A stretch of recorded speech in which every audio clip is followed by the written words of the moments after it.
श्री गोवर्धन नाथ की जय।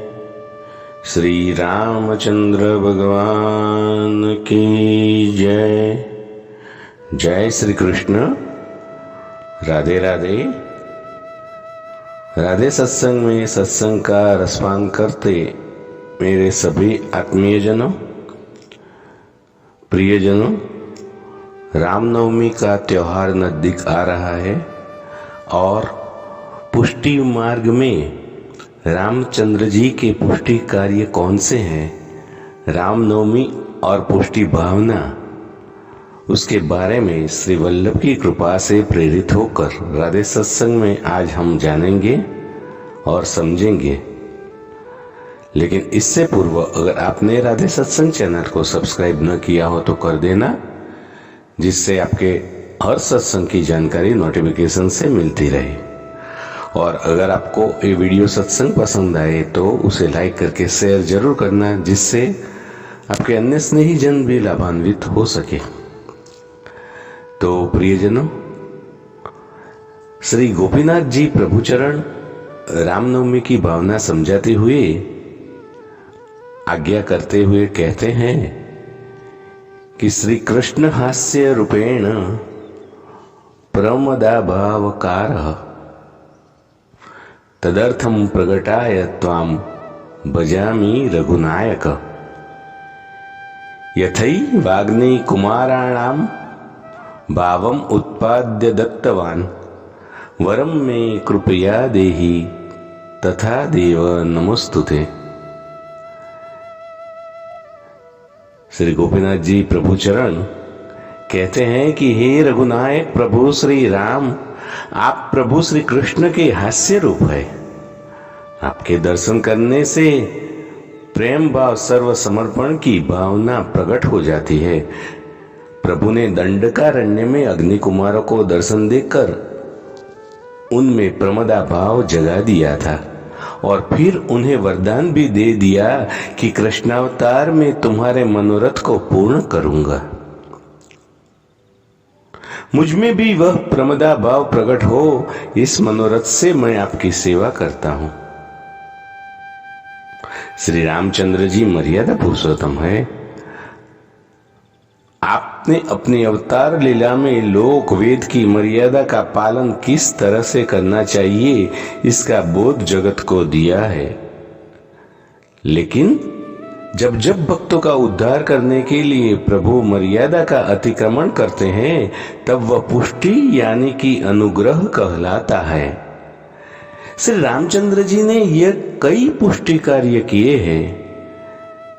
सबसे पहला पुष्टि कार्य हम देखें तो श्री रामचंद्र जी ने लंका पधारने के लिए जब समुद्र पर बांध बनाया और वो आदेश अपनी वानर सेना को दिया, आप श्री की आज्ञा प्राप्त करके बांध बनाने के लिए सभी लोग में बड़े बड़े पत्थर डालने लगे। परंतु जैसे ही समुद्र में पत्थर डाले गए, उसी क्षण ये पत्थर डूब जाते हैं। बाद में जब पत्थरों के ऊपर राम शब्द लिखकर समुद्र में डाले गए, तब कोई भी पत्थर डूबा नहीं, सभी पत्थर तैरने लगे। इसी प्रसंग में श्री रामचंद्र जी ने अपने नाम का महात्म्य प्रकट किया है। यही आपका पुष्टि कार्य है। जो जीव प्रभु के नाम से जुड़ा रहता है, वह इस संसार रूपी समुद्र में कभी नहीं डूबता है, उसका उद्धार होता है। श्रीमद् भागवत जी के 12 स्कंध में सुखदेव जी आज्ञा करते हैं कि वैसे तो यह संकीर्तन करने मात्र से ही सभी लौकिक आसक्तियां छूटकर भगवत प्राप्ति हो जाती है। श्री रामचंद्र जी का दूसरा पुष्टि कार्य देखे कि जब श्री रामचंद्र जी ने भील जाति की सबरी के झूठे बैर आरोगे, तो यह भी तो पुष्टि कार्य है ना। सबरी के घर पधारे, उस समय सबरी के पास प्रभु को समर्पित करने के लिए बैर के फल के अतिरिक्त कुछ भी नहीं था। सबरी वो बैर के फल को पहले थोड़ा चख चख कर देखती है कि ये खट्टा है कि मीठा है। जब बैर का फल मीठा निकलता, तब सबरी कहती, अरे ये तो मेरे प्रभु के लायक है। इस तरह स्नेह भाव से मीठे मीठे बैर सबरी ने श्री रामचंद्र जी को अंगीकार करवाया।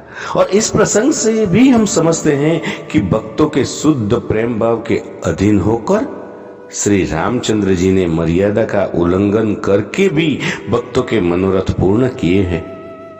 अतः ये कार्य भी आप श्री का पुष्टि कार्य है। तीसरा पुष्टि कार्य, गौतम ऋषि के श्राप से उनकी पत्नी अहिल्या पत्थर की जड़ बन गई थी, तो श्री रामचंद्र जी ने अपने चरणारविंद का महात्म्य प्रकट किया। श्री राम भगवान ने कृपा करके अपने चरण के स्पर्श से अहिल्या को गौतम ऋषि के श्राप से मुक्त कर दिया। अतः यह कार्य भी आपका पुष्टि कार्य हुआ। श्री रामचंद्र जी ने सभी अयोध्या वासियों को वैकुंठ में पहुंचाया। अयोध्या में जिन जीवों ने वैकुंठ के कोई साधन नहीं किए थे, ऐसे जीवों को भी श्री रामचंद्र जी ने उनके कर्मों के बंधन काट कर वैकुंठ की प्राप्ति कराई। अतः ये कार्य भी आप श्री का पुष्टि कार्य है। और ऐसे ऐसे बहुत सारे पुष्टि कार्य श्री राम भगवान ने किए हैं। तो प्रियजनों, श्री रामचंद्र जी के पुष्टि कार्य के इस छोटे से सत्संग के साथ आज के राधे सत्संग को श्री वल्लभ के चरणों में समर्पित करके अत्र विराम देते हैं।